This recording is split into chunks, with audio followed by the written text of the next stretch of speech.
Assalamualaikum warahmatullahi wabarakatuh. Waalaikumsalam warahmatullahi wabarakatuh. Waalaikumsalam warahmatullahi wabarakatuh. Waalaikumsalam warahmatullahi wabarakatuh. Assalamualaikum warahmatullahi wabarakatuh. Waalaikumsalam warahmatullahi wabarakatuh.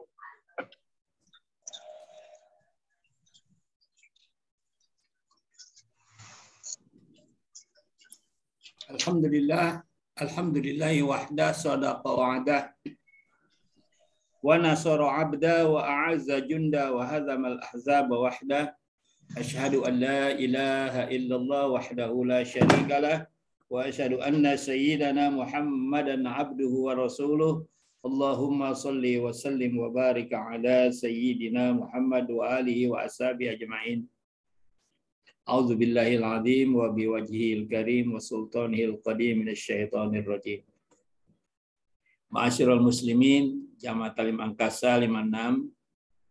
Langsung saja bahwa pelajaran kita pagi ini tentang orang-orang yang meninggalkan sholat atau meringan-ringankan sholat. Halaman 20 Syairus Salikin, halaman 80 di bagian kanan. Siapa baca dulu, silakan.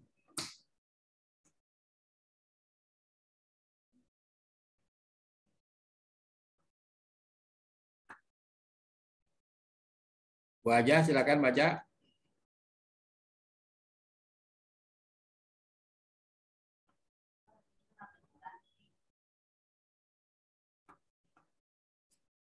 Bismillahirrahmanirrahim. Dan daripada Nabi Sallallahu Alaihi Wasallam, banyak siapa memudahkan dan meringan-ringan akan sembahyang, niscaya disiksa Allah Ta'ala akan dia dengan 15 siksa, 6 daripadanya pada dunia dan 3 tatkala mati dan 3 tatkala keluar daripada kuburnya. Dan pada setengah riwayat tatkala bertemu dengan Tuhannya. Adapun 6 siksa yang mengenaskan dia pada dunia, maka yang pertama ditinggalkan berkat pada umurnya, dan kedua menyapu Allah Ta'ala akan tanda ada orang solihin daripada mukanya, dan ketiga tiap-tiap amal yang dikerjakan akan dia tiada diberi pahala atasnya, dan keempat tiada diangkatkan doanya kepada langit, yakni tiada dimustajabkan doanya. Dan kelima, benci dan marah akan dia oleh segala makhluk pada dunia, dan keenam, tiada ada baginya bagian daripada doa orang solihin. Ya, sampai situ. Ada lagi yang lain, lanjut. Adapun 3 siksa.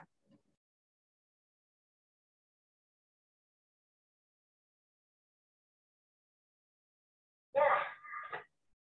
Mana Umairah?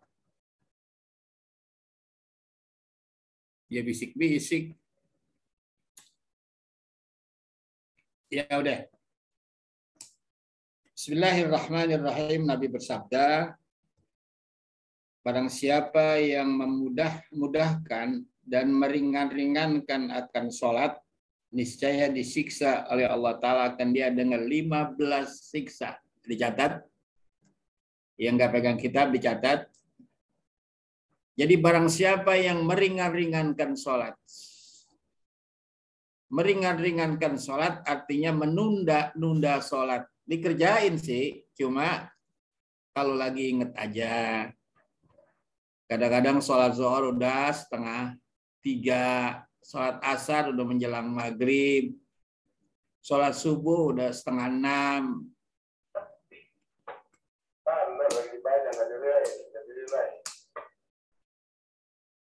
Ada yang relay ya?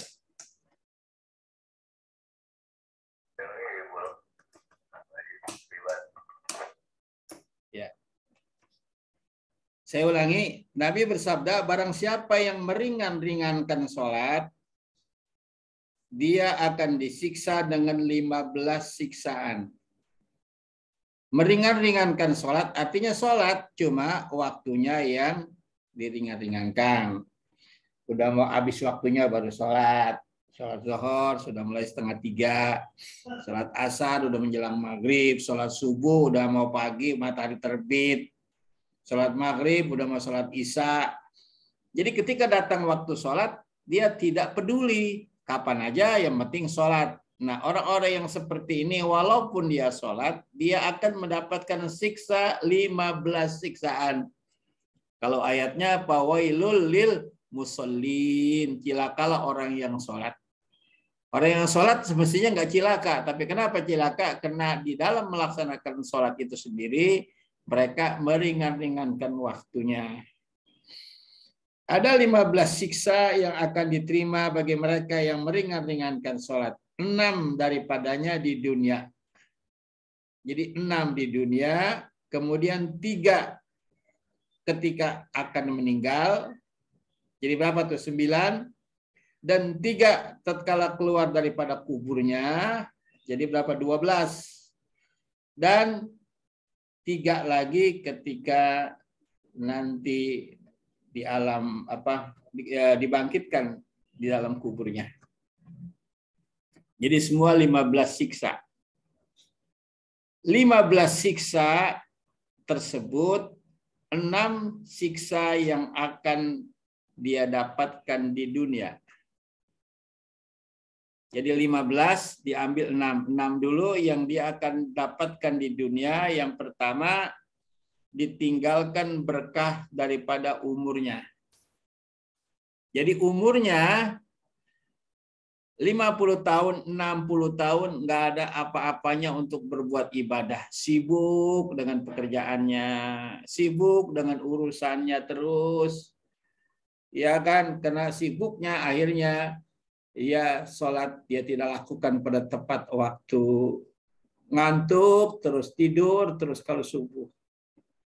Nah, orang yang seperti ini di dunianya ditinggalkan berkahnya. Jadi nggak ada keberkahan hidupnya, umurnya nggak ada keberkahan. Jadi walaupun umurnya panjang, tapi tetap kesibukannya melebih banyak daripada ibadahnya. Atau barangkali juga bisa penyakit yang diberikan seumur-umur dia sakit terus ya.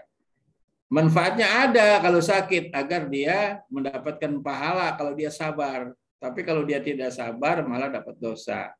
Jadi ketika manusia dikasih sakit mulu, ya dia harus sabar. Mudah-mudahan penyakit itu akan menghapus dosa dan mengangkat derajatnya. Tetapi kalau dia tidak terima dengan sabar, justru akan menambah dosa lagi. Jadi yang pertama, berkah atau kurang berkah umurnya. Yang kedua, siksa di dunia itu apa? Allah hilangkan tanda-tanda orang soleh di mukanya. Jadi wajahnya dilihat tidak enak, sangar, apa tuh ya? Kayaknya dilihat itu orang kurang senang melihatnya. Jadi dihilangkan tanda-tanda orang soleh, gitu. Karena dia tidak sholat. Kenapa? Karena tidak dibasuh dengan air wudhu. Orang yang mukanya tidak sering dibasuh dengan air wudhu, artinya mukanya dilihat tidak enak. Yang ketiga, tiap-tiap amal yang dikerjakannya tidak diberi pahala. Jadi kalau sholat dia tinggalkan atau dia ringan-ringankan, maka amal perbuatan lainnya tidak diberi pahala. Ditunda pahalanya begitu. Yang keempat, tidak diangkatkan doanya ke langit, tidak mustajab. Kalaupun dia berdoa, tidak mustajab. Jadi apa yang dia lakukan seberat, sejauh, sebanyak yang dia kerjakan, itulah yang dia dapat. Jadi kalau dia tidak kerja keras di dunia ini, dia tidak mendapatkan apa-apa. Dia harus kerja keras.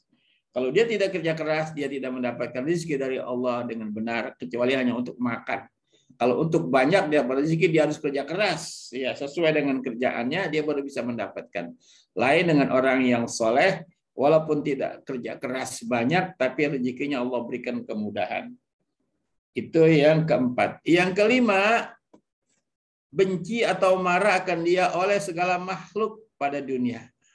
Jadi makhluk-makhluk marah.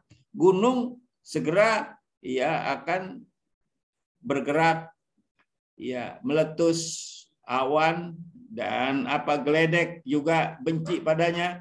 Ular juga binatang benci padanya, bisa saja digigit ular, ya, dimakan buaya dan sebagainya. Jadi orang yang meringankan sholat, semua makhluk-makhluk benci padanya. Dan yang keenam, tidak ada baginya bagian daripada doa orang-orang soleh. Ketika orang-orang soleh berdoa, maka dia tidak mendapatkan doa itu. Jadi itulah akibat dari orang-orang yang meringankan ibadah sholat. Sholat bukan tidak sholat, apalagi tidak sholat. Tetap dia sholat, cuma sholatnya sering diundur-undur, enti-enti sholat, ya nanti. Jadi artinya orang yang ketika menjalankan perintah kewajiban sholat dengan cara meringankan, mengundur-mundurkan waktu, dia belum ikhlas. Dia belum ikhlas mengerjakan apa yang diwajibkan Allah Subhanahu wa Ta'ala. Waliyahzubillah. Jadi ada 6 macam di dunia. Jadi 6 macam ketika dia masih segar bugar, masih hidup, sudah mendapatkan azab akibat dari dia meringankan sholat. Adapun 3 siksa yang akan mengena dia pada ketika matinya. Nah, pada saat sakaratul maut, dia mendapatkan 3 lagi nanti. Yang pertama, mati di dalam kehinaan. Matinya dalam kehinaan. Ya, artinya mati dalam keadaan hina. Ya, bisa saja kehinaan itu macam-macam dah. Mati di tempat yang nggak benar. Ya. Kedua, mati padahal lapar. Iya, mati tapi lapar. Jadi sebelum dia meninggal, dia udah teriak lapar, lapar, lapar, dan seterusnya. Tapi dikasih makan nggak bisa. Iya, dikasih makan dia nggak bisa lagi nerima. Dia bisa lagi di tenggorokannya mendapatkan makanan. Dan ketiga, mati dalam hal keadaan dahaga dan haus. Jadi haus. Dia teriak haus, haus, dikasih minum nggak bisa. Ya, dia meringankan sholat ketika matinya. Jadi ada 3. Masih hidup, tadi sebelum dia sakaratul ada 5, ada 6, dan sekarang ada 3 lagi ketika dia akan sakaratul maut. Kemudian ada lagi 3 siksa yang mana dia di dalam kuburnya. Nanti setelah dia masuk ke dalam kubur, dapat 3 lagi. Jadi 6, 3, 3, jadi 12. Nih. Yang 3 pada saat dia ketika masuk ke dalam kubur, yang pertama dificikan Allah Ta'ala atas kuburnya, disempitkan, digencet di kubur. Makanya kalau ada cerita orang yang menggali kuburan, itu nanti macam-macam, ya sifatnya macam-macam. Ada tulang belulangnya yang di tengah ngumpul, tulang kepala, tulang kaki, semua ngumpul bagian tengah. Ada yang ngumpul di bagian kepala, ada yang ngumpul di bagian kaki, itu tulang-tulangnya waktu diangkat atau kuburnya digali. Nah itu dia sedang disiksa, digencet, ya disempitkan kuburnya. Na'udzubillah min dzalik. Jadi kalau kebetulan penggali kubur mendapatkan itu seharusnya menjadi pelajaran. Coba dibuka sejarahnya waktu dia hidup apa. Yang jelas dia tidak sholat atau meringankan sholat. Ada yang utuh biasa. Tulang kaki ada pada posisi kaki, tulang badan ada pada posisi badan, dan tulang kepala, tengkoraknya ada di bagian kepala. Umum, itu biasa. Ya, kalaupun dagingnya habis semua itu biasa.